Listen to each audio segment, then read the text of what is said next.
Sound off for Chesterfield.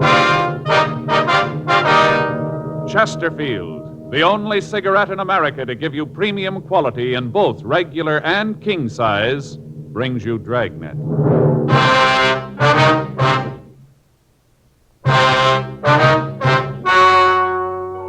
Ladies and gentlemen, the story you are about to hear is true. The names have been changed to protect the innocent.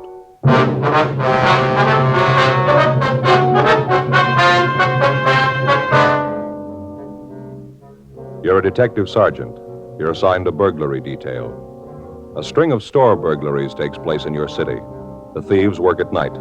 They leave no physical evidence behind. Your job, get them. Thousands are changing to Chesterfield, both regular and king size, because Chesterfield is the first and only cigarette to give you premium quality in both sizes. That means king size Chesterfield contains tobaccos of better quality and higher price than any other king size cigarette. The same fine tobaccos as in regular Chesterfield. There is absolutely no difference, except that king size Chesterfield is larger. Contains so much more of the same tobaccos, it gives more than a fifth longer smoke. Yes, more than a fifth longer smoke from king-size Chesterfield. So remember, Chesterfield is the only cigarette to give you premium quality in both regular and king size. Buy 'em either way you like 'em, regular or king size. You'll find premium quality Chesterfields much milder. Yes, Chesterfield is best for you.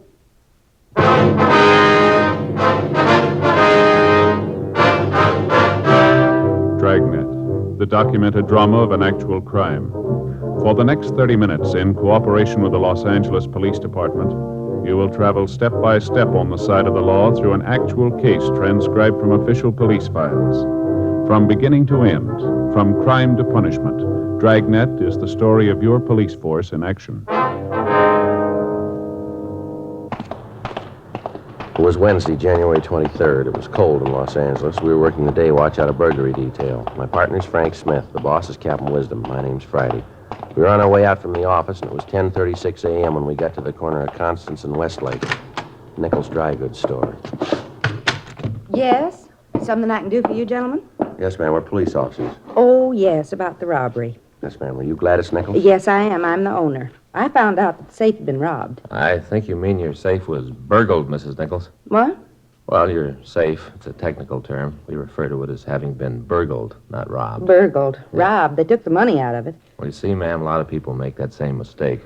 A safe is burgled and a man is robbed. Oh, yeah. Well, I came in this morning. I didn't get your names. I'm sorry. My name's Friday. This is my partner, Frank Smith. Well, I'm pleased to meet you. How you do? Like I said, I'm Gladys Nichols. Yes, ma'am. Now, if you just tell us what happened here. Oh, sure. Well, I came in this morning, 8:30, just like I always do. Been doing the same thing for the past 10 years. 8 years at the old location. Always opened exactly 8:30 on the dot. Yes, Miss Nichols. Miss Nichols. I took my maiden name when my husband died. I'm sorry. You go right ahead, please. Oh, sure. I came in at 8:30 this morning, opened the door, and came on in. Everything looked just like it should have. Hung up my coat, then I rolled up the shade on the front window. After that, I opened the safe, and that's when I knew that I'd been burgled. That's right, ma'am. I could tell it right away. Safe was empty, not a bit of money left. Cleaned it right out. Do you know how much money there was in the safe, Miss Nichols? Oh, yes. $423.76. I know exactly. Yes, ma'am. Can't understand it either. It should have gone off. Should have worked. Can't understand why it didn't. What's that, ma'am? Burglar alarm. Oh. Yes, not a peep out of it, nothing.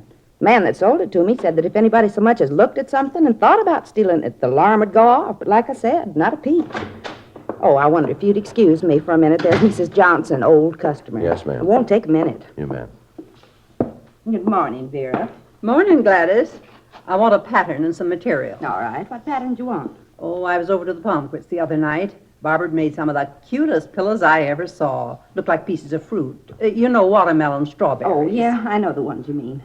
She said she saw them in a magazine. Sent for the pattern, but I thought if anybody had had it, you'd be the one. Have you? Sure. It's new. I just got it in a couple of days ago. I guess you heard about my being burgled. No. Really? Sure, last night. Those two gentlemen back there from the police come in to talk to me about it. And you were really robbed? Burgled, Vera. A safe is burgled. A man is robbed. Oh, Now, is this the pattern you want? yes, that's the one. See there? I want to make the slice of watermelon and the strawberry. Think they look real nice on the bench in the parlor. Oh, yes, they sure would. Faye saw those things. Said she wanted to make some. You see them, Joe? No, I never have. They're real nice. Probably not too comfortable, but they sure look pretty. How much material do I need for just the two? Well, I'm not sure. Have to look at the pattern. Do you want just the melon slice and the strawberry, that right? Yes. Well, for the melon, you need, let's see. You want it out of cloth or plastic? What? Cloth or plastic. You can make them out of either. Cloth, I think. Yeah. Faye's going to use plastic. It's better for the kids. Yeah. You'll need 3/4 of a yard of red and a 1/4 yard of green felt for the hull and the stem. That's for the strawberry. And then for the melon, you'll need a 1/2 yard of white, a 1/2 yard of pink, and a 1/2 yard of green. All right. Now, how about embroidery cotton? You'll need 4 skeins of 6-strand black. I have plenty of that. Well, I'll measure it out for you. Sure had some excitement around here this morning. All those policemen running around looking for fingerprints and clues was real excitement. They caught the man yet? No, that's what those 2 men are here for now. Want to ask them some questions. Certainly don't look like policemen. Now, why do you say that? Well, you know, they don't look anything like they do in the movies. Never do. Now, you will need some muslin for this, too. You want to get it now? No, I'll pick it up later. Got to get some batting, too. All right. That's the stuff that gives Faye trouble. What? Batting. You know, the stuff you put inside the pillows. Faye always has trouble with it. Stuff always creeps down to one end of the pillow. You got one real fat end, and the other one just hasn't got anything in it. Kind of uncomfortable when you sit on it. Yeah. Just put that on the bill, will you, Gladys? You betcha. Sure hope you get the burglary all straightened out. Oh, I know they will. Thanks for coming in. Now then, I'm sorry to keep you waiting. That's all right, ma'am. About that burglar alarm. Yes? Well, about the switch. Are you sure you turned it on when you left the shop? Sure, you just bet I did. I always do. Right after I pull the shade down, I always switch on the system. It's supposed to ring when anybody tries to get into the place. Didn't work this time, not even a peep. Well, now you say this time. Do you mean that something like this happened before? Oh, no, just a figure of speech. No, never been anything like this before. I see. Did you notice anything disturbed in the place when you came in? Anything that made you think something might be wrong? No, not a thing. Came in, rolled up the shade, and then opened the safe. That's the first I knew about it. Somebody opened it up. Must have known the combination.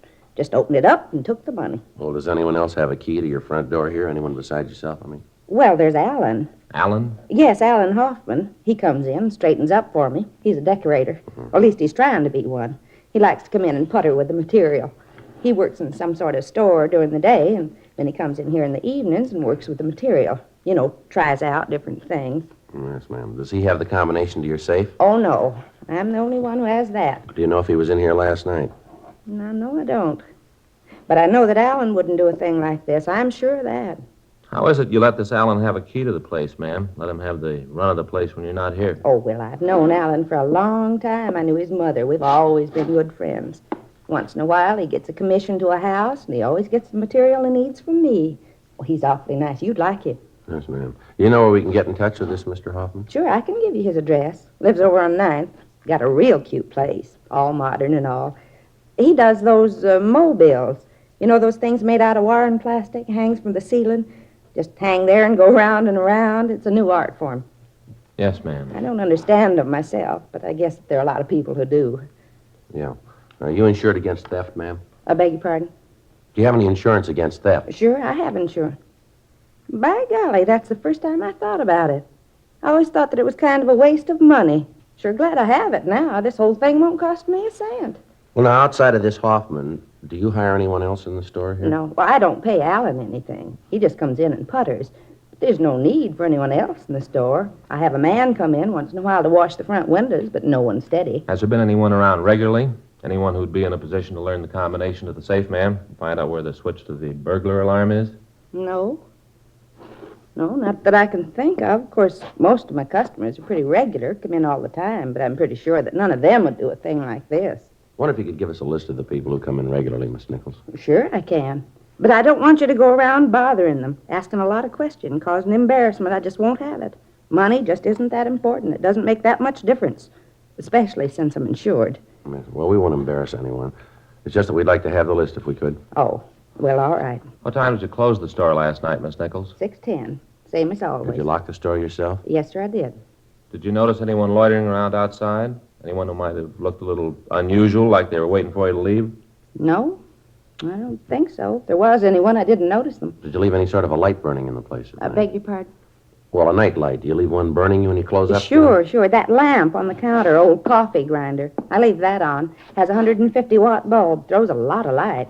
Of course, you can't see anything from the street when I close up. Just a lot of shadows. I beg your pardon? Well, I pull the shade down when I leave. Once I had some material fade that was in the window. Since then, I pull the shade down. When it's down, you can't see inside from the street at all. Uh-huh. Say, if you don't mind, I'd like to make a phone call. Of course, ma'am. I want to call those people and tell them what I think of them. If they're going to have to make good on that guarantee. Who's that, ma'am? Burglar alarm people. Thing didn't work at all. Not even a peep.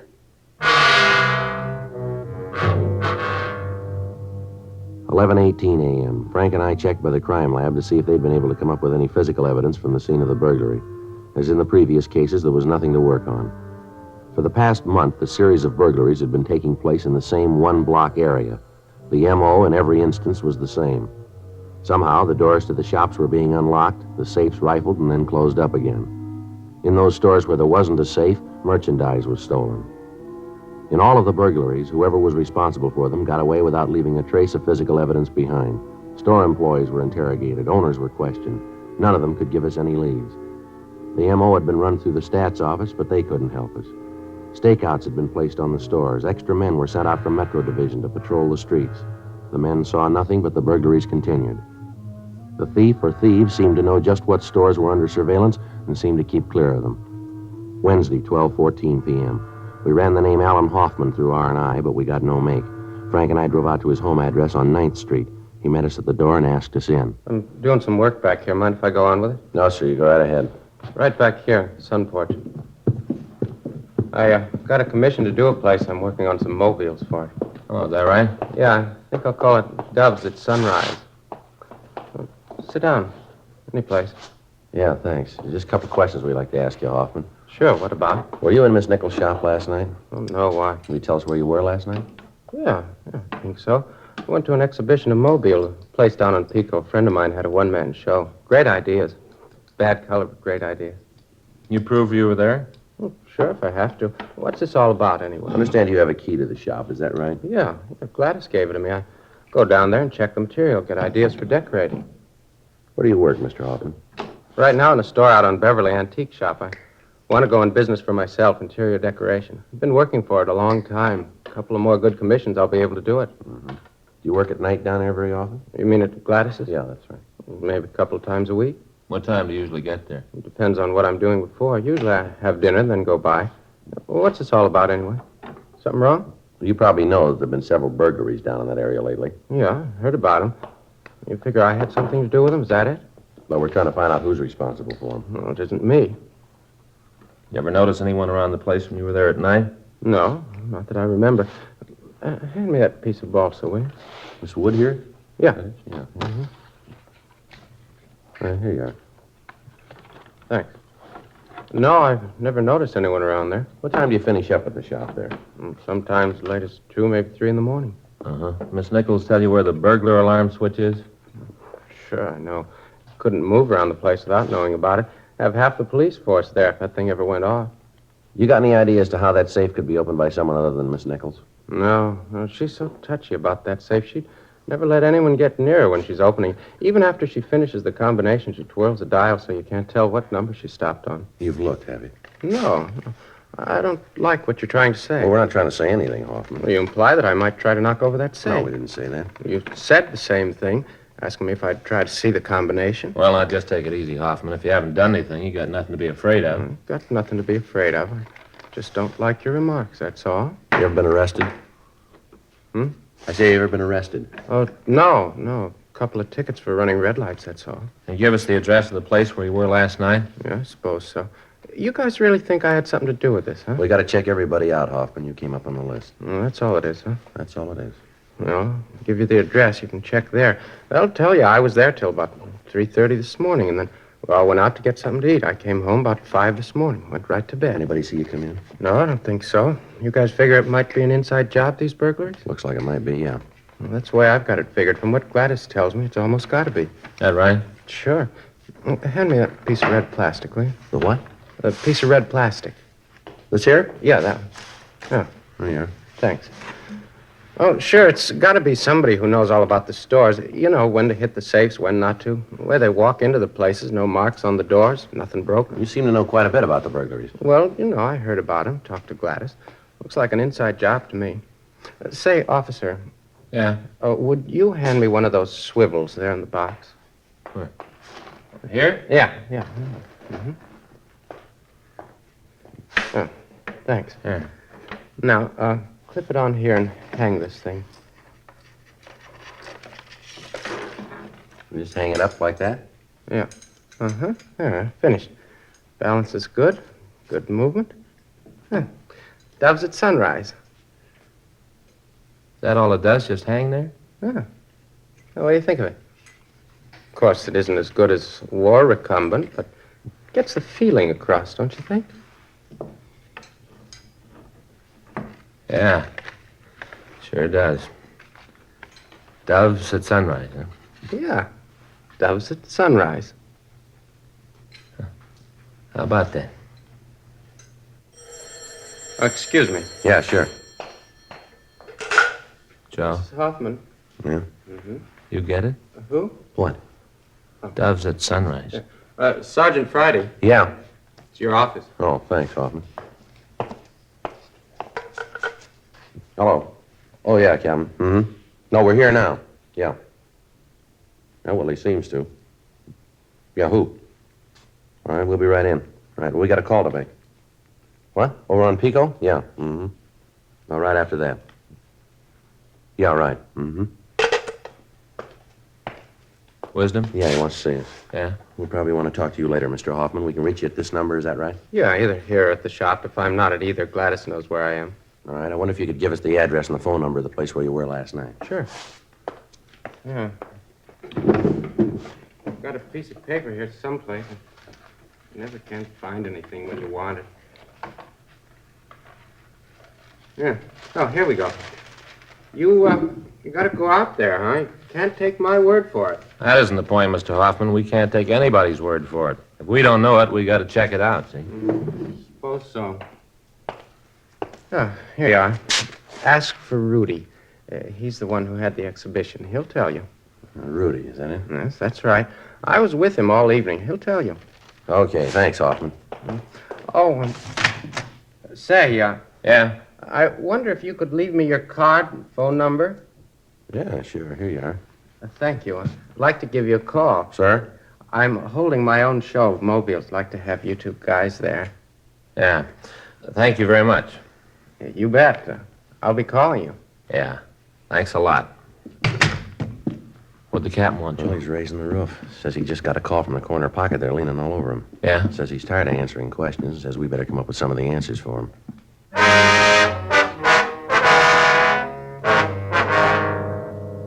"12:58 a.m. Frank and I drove over to check on Alan Hoffman's alibi. We talked to Rudy Nixon. He told us that Hoffman had been with him until around 4:30 that morning. At that time, Nixon had dropped Hoffman off at his apartment. We drove back to the office and ran the name Rudy Nixon through R&I, but we got no make on anyone answering his description. 5:45 p.m. Frank and I reported for stakeout duty. The night went slow and we came up with nothing. The next morning at 8:16 a.m., we checked back into the office. You know, as soon as we get this thing over with, I'm going to sleep a week. Oh, man, you got company. I'm going to tell Faye to send the kids out of town, and if anybody calls me, tell them I just left for Hindustan by fast freight. Well, how'd it go? Nothing, Skipper. Sat there all night, not a thing. How about the other guys? Anything from them, Skipper? No, I just checked with Metro. None of their cars saw anything. The other men out there came in with the same. I'll get it. Burglary wisdom. Yes, ma'am. Mm-hmm. Well, what time was that? Right, we'll send a couple of men right out. Here's the address. They hit again.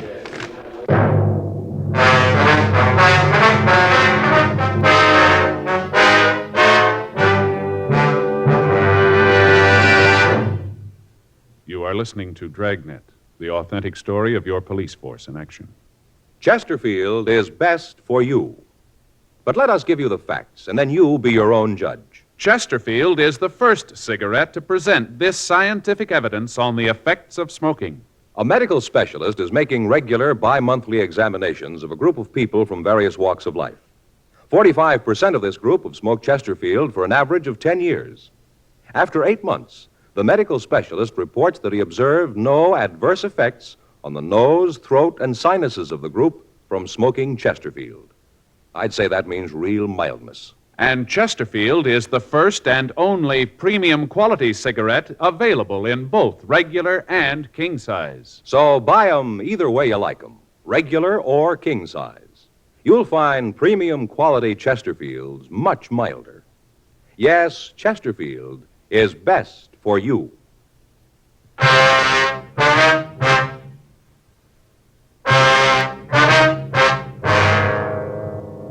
Thursday, January 24th, 8:52 a.m. Frank and I drove out to see the latest victim of the burglars. The crew from the crime lab arrived and went over the place. The M.O. was exactly the same as in the previous thefts. The front door had been unlocked, the safe had been opened, the contents taken, and then the safe closed. There was no physical evidence. However, on one point, the thief had varied his method of operation. The latest victim was the owner of a radio and television store. A check of his stock showed us that an expensive record player and a large stock of records were missing. We checked Metro Division, but they told us that none of their cars had reported seeing anyone on the streets carrying anything that fitted the description of the missing merchandise.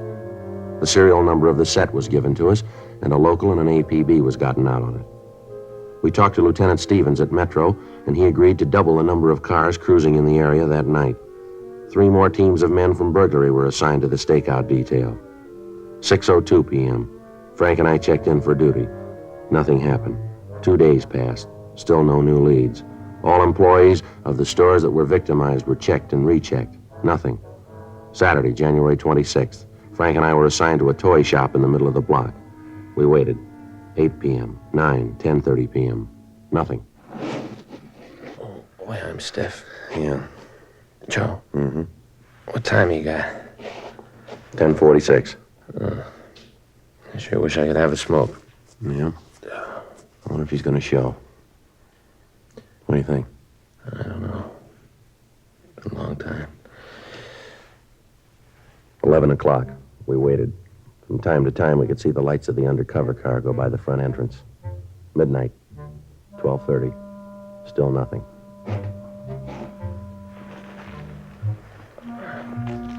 Joe? Want a piece of this candy bar? No, I'm not hungry.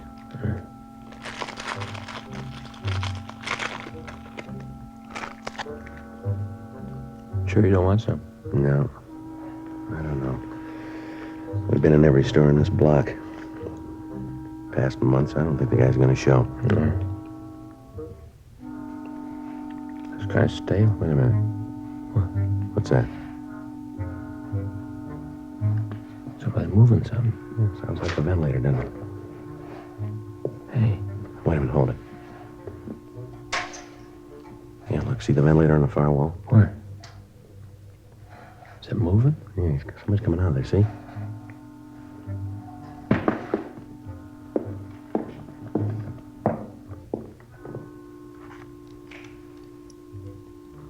Going for the burglar alarm. See, look at that. What'd he do? Snapped off the burglar alarm. Oh. He's at the safe. Yeah. He's got it open. Come on, let's take him. All right, mister, hold it right there. Watch it, Joe. He's going for the ventilator. I see him. Come on. You see him? No, he's up in there somewhere. Yeah. All right, come on out of there, mister. See him? No, I don't think so. Come on out of there, you! There he is, Joe. Gun flash. Yeah, I see him. All right, come on, mister. Throw that gun out here. Get out of here, cop. You come back here, I'll kill you. You got no place to go up there. Now, come on, give it up. I'm telling you, you come back here, I'll kill you. I will. I'm warning you, I'll kill you. Wait a minute. Wait. Don't shoot anymore. Please, don't shoot anymore, please. I quit, please. All right, throw that gun out here. Come on. All right. Here it is. There it is. You got it now. Don't shoot anymore, huh? Right, come on out of there. Come on out of there. What do you think? You gonna come out of there? All right, we'll have to go in after him. Come on, easy now. It's smoky in here. It's kind of a tight squeeze in it. Slippery, too. Looks like he's got some kind of a room up there. Can you see? Okay, here we are. Hey, look at this. He's got himself a room. Yeah. Dug it right out of the earth here. All right, come on. Come out from behind that crate. All right. Get your hands behind your head. I'm doing like you say. See, I got my hands just like you said. I quit. All right, you want to shake him down? Yeah. Come on. Stand still. Put your hands against the wall. Yeah, he's clean, Joe. Now, what is all this in here? Where I live. All right, we'll take a look. How about this, Joe? This room must be 20 feet square. Mm-hmm. This all the stuff you stolen? Yeah, most of it. What's your name? Warwick. Dan Warwick. Really had you guys going, didn't I? All right, let's go. Really had you. Couldn't figure it out. I used to watch you sit in the vents and watch you. Used to laugh how hard you were trying. Really had you going. Couldn't figure it out. Yeah, sure. Come on, now let's go. Really had you going. You never would have found me. Could have stayed here for years. Dug this room myself, every bit of it, all by myself. Stayed here when you guys were around, except when I watched you and the others. Couldn't figure out how I knew about the safes. Used to just sit there and watch them. Watch them open the things, simple once you know how. Really had you going, all of you. Yeah, you bet you did. Running around in circles. Real fun. Yeah, but we knew where we were going.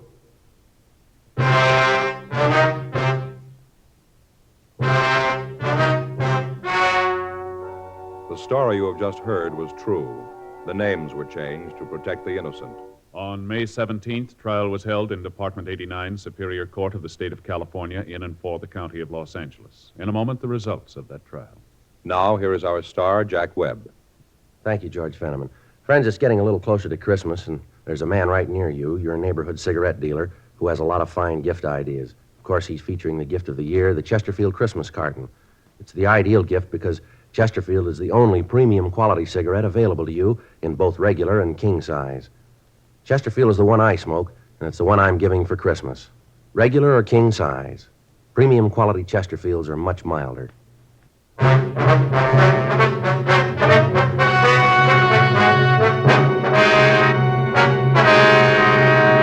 Daniel Robert Warwick was tried and convicted of burglary in the first degree, 5 counts. Said counts to run consecutively. He received his sentence as prescribed by law. Burglary in the first degree is punishable by imprisonment in the state penitentiary for a period of not less than 5 years.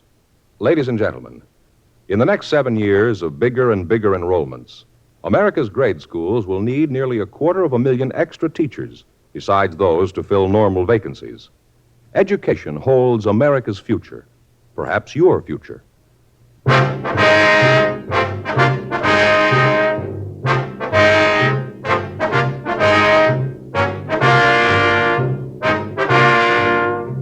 You have just heard Dragnet, a series of authentic cases from official files. Technical advice comes from the Office of Chief of Police W.H. Parker, Los Angeles Police Department.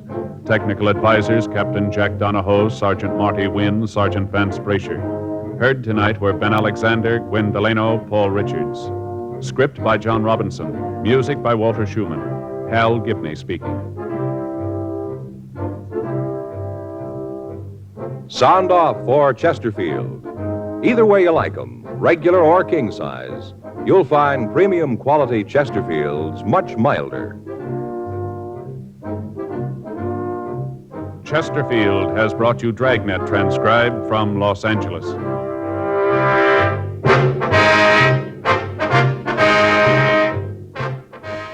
Tonight, more adventure with Barry Craig, confidential investigator, on NBC.